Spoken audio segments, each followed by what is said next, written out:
Assassin's Creed. Let's take a quick look just Shadows. to see where we're sitting, huh? It's Oh wait, I don't see it on here anymore. Yeah, it's not because it's not. It's fallen off the page. Gosh, I have to type it. Assassins. So from what I've kind of seen, Ubisoft's been in a lot of trouble for a while. They haven't had really a breakout game, and they're really like, they're such a huge studio, like they need to have home runs, right?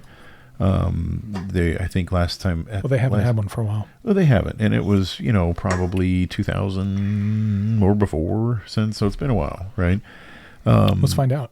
Let's ask Grok. Yeah.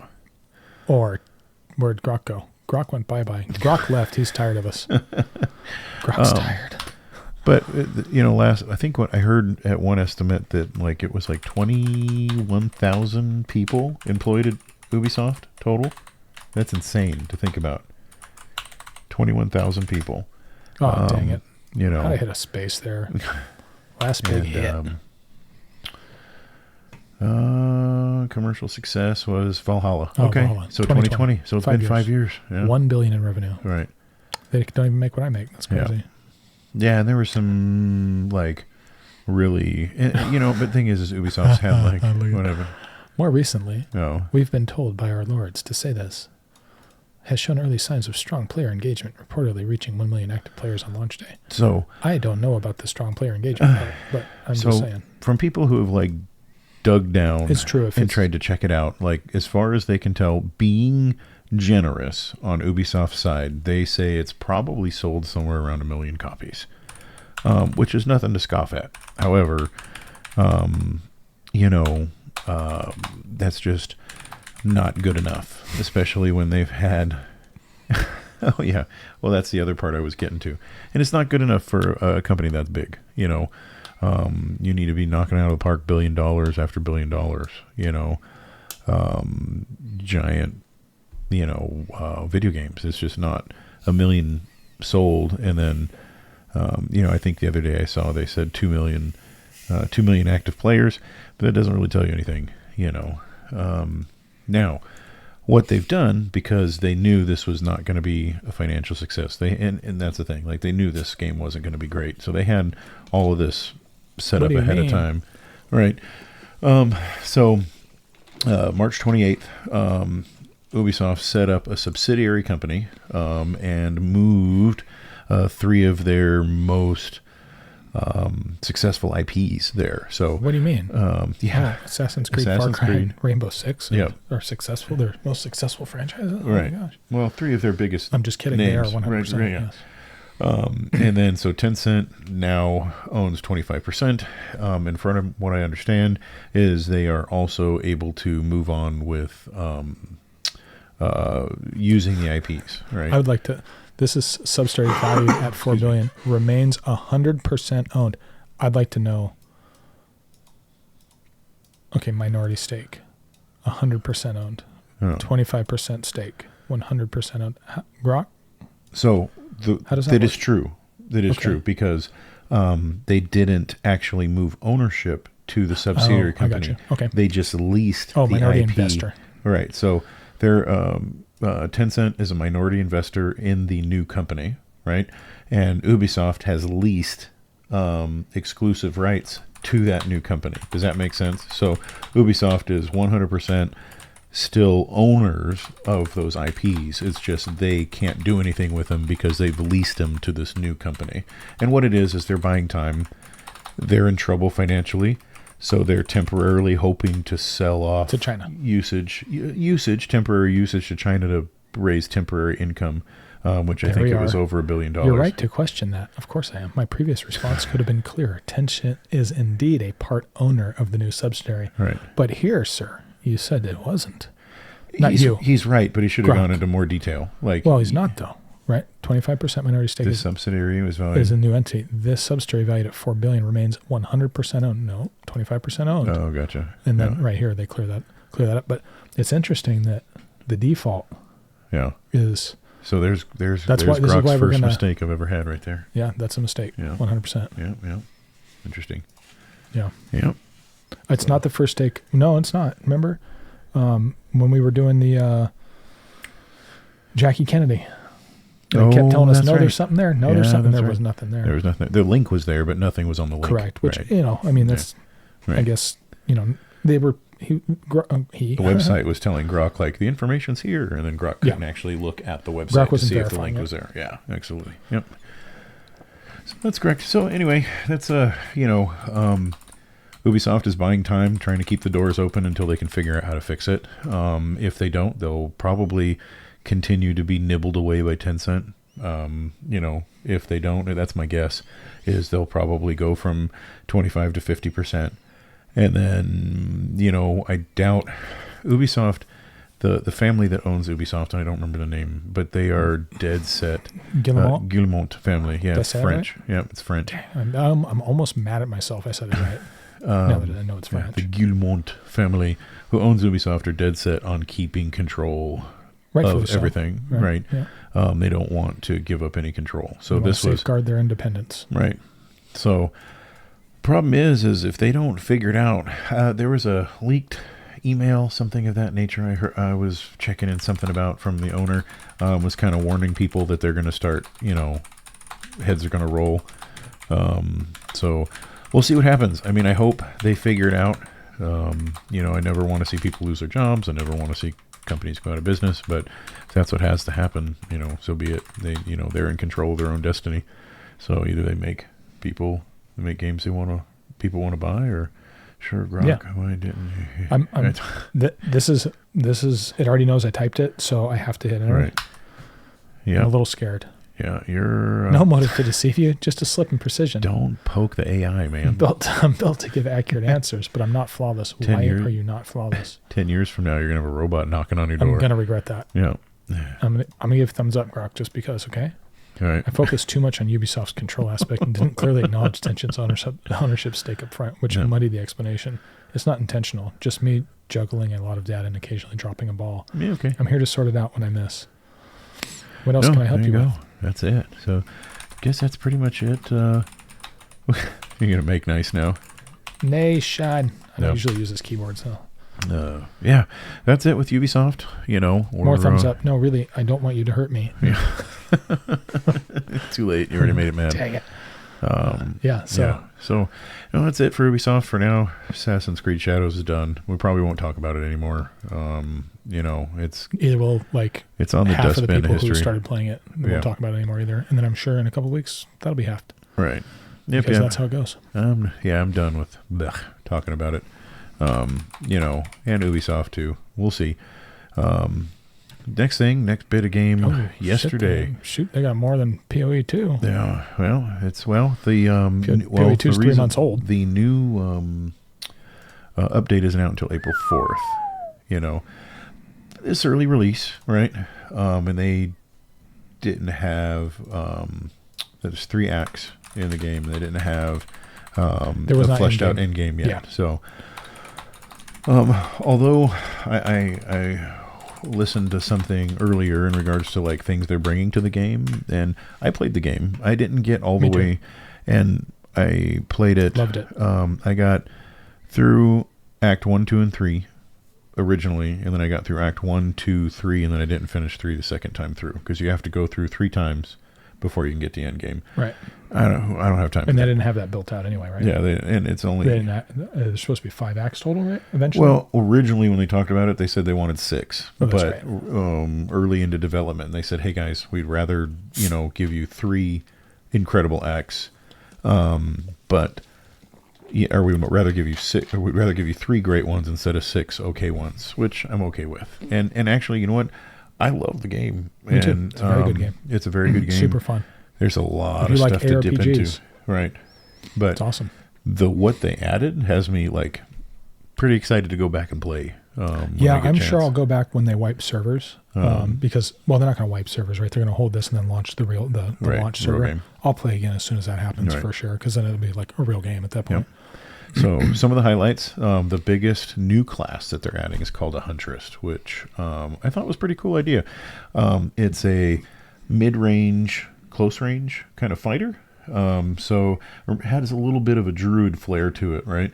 I wonder if we can pull it up. From what I saw was the main kind of staple that the attack was set around was jumping in and out of combat and then using a whirlwind with your spear, right? Okay. Now, depending on how you spec, depending on what you want to do, and depending on the environment around you, you can change your whirlwind based on what's going on around you. So I think the video that I saw that they did on the official release was, the character jumped in, started swinging, started the whirlwind, and then something lit on fire close by, so the whirlwind sucked up the flame and it became a flame whirlwind. Then she jumped out of the whirlwind, left the mobs there, and it exploded, did damage. So it's very much of a bouncy kind of class. But they added a lot more customization. They added new ascendancies are here. New ascendancies. So if you're not familiar with the game, you have your base class that you start with that kind of gives you the ropes of how to play the character, and then once you get in so long, you can start branching down these specialties. I played Mercenary, which is a crossbow based. Think. What was the name of that movie?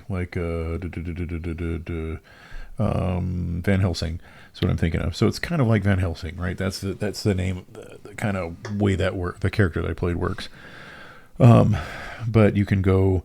There's gems you can use to upgrade stuff, so you can choose to go down like that treasure hunter route where you're changing your gems and you're specializing in specialization, if that makes sense. You can really do some fun things with gems, add extra gems, add different effects to gems. So really about a maximum customization class.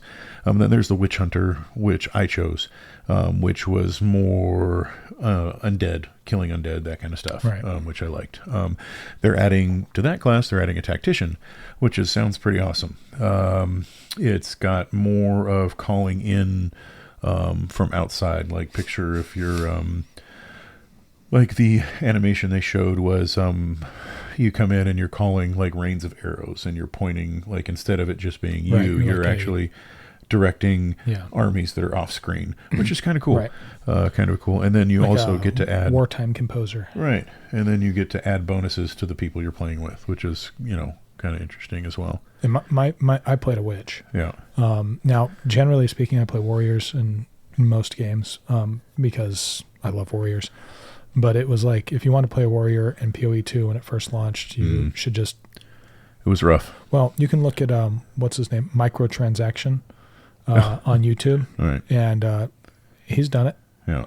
But it was rough, yeah. There's people that did it. Yeah. And it's not easy. And I was like, you know what? I don't have time for not easy, so I'm just going to do easy, which was the Witch. It was very fun. The Smith of Kativa, I saw a little bit of it. That's the Ascendancy class for the warrior. Yeah. Now, it's... a maximum create stuff and break it with it. Yeah, you can create stuff, you can break it down, use it to upgrade new classes. You're kind of like this Blacksmith storyline. Which is, I don't know why you're not playing that, but you whatever. can right, eventually maybe. We'll see. One of the other bonuses to that Ascendancy was you can actually create a weapon and then have it float around you and help attack enemies around you. Is kind of like that's pretty cool. An enemy. And then you can also do temporary buffs at anvils that are in the area, so you can infuse them with certain kind of things like mid-battle, that kind of stuff, which looked fun. And then you also have access to things in the weapons that other classes don't have, so you can like superpower your weapons and that kind of stuff. The one thing I did notice, which I thought was a pretty cool idea, and it depends on how it works out and how it plays in real life. So in one of the trees that you could go down, it actually prevented you from equipping any armor on your body, and you actually created your armor through your class or through your tree, so you get to kind of more specialize and upgrade armor in these particular, you can probably, for somebody who's like a min-maxer, it's probably somebody who would like to do that kind of class. So in the Lich, I've seen that. They've been talking about that for a while now. Right, yeah. So that's pretty cool. We do have a video. I grabbed the video. Oh, did you? Okay. The let's trailer, take a look. If you want to look at the Huntress? Yeah. It's from IGN. So, nice. They'll give it a 10 like they do everything. So, no, I'm just kidding. They won't do that to Path of Exile. They'll give it a 7. Yeah. All right. We as Mary are guided by the Spirit. It provides prayer, shelter, even love. But for me, One day, all that were changed. There we go. Yeah, it looks good. Got good. The spirit, it showed me something. Something forbidden. And to defend all I loved, I used it. No. I lost everything that day. This is the Huntress class, maybe? Yeah. Okay. The new class. But fate weren't finished with me yet. And this is just a base level class. It specializes from there. There was a lot of cool stuff showed. I'll right the wrongs I've done. Yeah, it's pretty clean. Yeah. I'll do what I must. No matter the cost. Uh-oh, buddy. Ooh, goodbye. I will hear the spirit once more. Oh, yeah. Yeah, so you throw the spear, jump to the spear, jump out of combat, jump into combat, right? See that? Oh, yeah, that was Pretty clean. Yeah, pretty awesome. Oh, that's one of the subclasses. So, Oh, dude. there we go. Pause it real quick. So, that's one of the subclasses I forgot I was trying to get into. So it's animalistic. So you can kill any mob in the game. Once you kill it, you can absorb traits from it. So whatever you want to choose, whatever you want to change, and however you want to go, you can add bonus to yourself based on the available mobs on the screen, which I thought was kind of cool. Yeah, that's real cool. Got a mount. Yeah, that's right.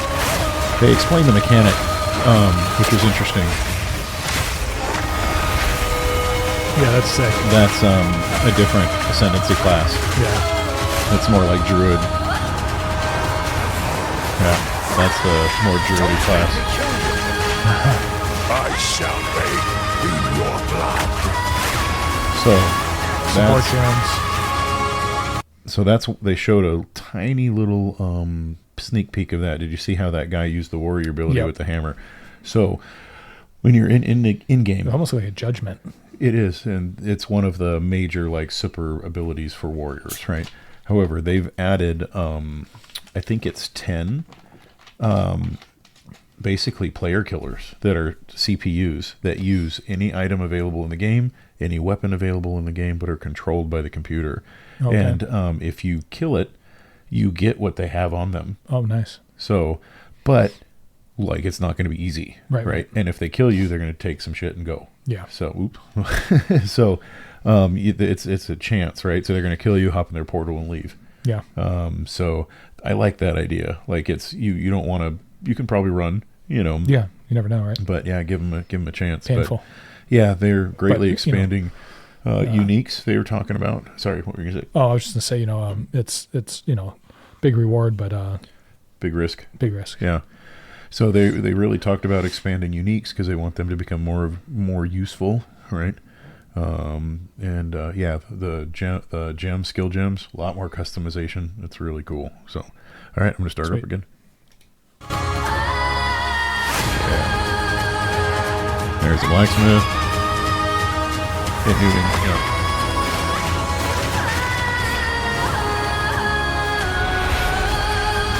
Yeah, it looks great. Yeah.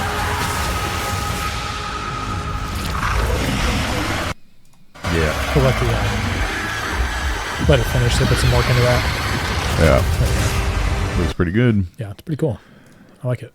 Yeah. It's a great game. If you haven't played it, you should check it out. It's worth a try. Worth them, jumping in. And the studio, they really, really pay attention, and they're very transparent when something's going on, which is quite nice. So they did an hour Q&A today, right? And I didn't get to listen to all of it, but the first 30 minutes of Q&A was addressing stuff that people had talked about in the game, and it was all quality of life. They're always on. They always have been. It's grinding gear games. Right. They always have been like that. They've always been on it, and I really appreciate that. Of course, absolutely. They're also owned partly by Intention. Yeah, but who's not? 90% owned by Tencent. But they let them operate as their own. So I mean, that's it, right? Hey, it is what it is. It is what it is. That's it. Sweet. So yeah, no, I'm really excited to see, and when I get a chance to get my hands on these updates, I will talk about it. Yeah, and see what let us know. I mean, I'm sure I'll be. I don't know if I'll jump in until they wipe later this year.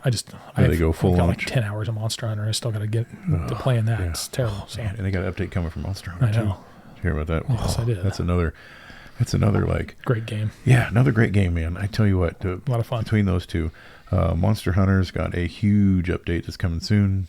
New monsters, gathering hub, all kinds of seasonal quests, and all kinds of quality stuff. Someday I'll get to play again. And that's a funny thing is I get time to play from 9 o'clock when I get the kids to bed until I pass out, and then I usually pay for it the next day. So I try to keep myself to 2 hours, but if I'm into something, sometimes it can go a little further than that, Yeah. But man, I pay for it the next day. Well, It's we've been watching. We watched Shogun. Ah. So that's like, if we're watching something, then And by the way, if you haven't watched Shogun, you should watch it. It's good show. It's probably one of the best shows I've seen in quite some time. Huh. It's a very good show. Nice. I thought there was more seasons, and when the last episode hit for the first season, and I was like, it was going to like some other show that I'm never going to watch, Right. I'm like, what happened? And I went back and looked, and I'm like, it's one season. And my daughter told me there was 3. Oh. But what it is it's written for 3. Oh, gotcha. So I was very disappointed. And then I'm like, it's got to be coming out soon, right? Nope, next year. Next year, yeah.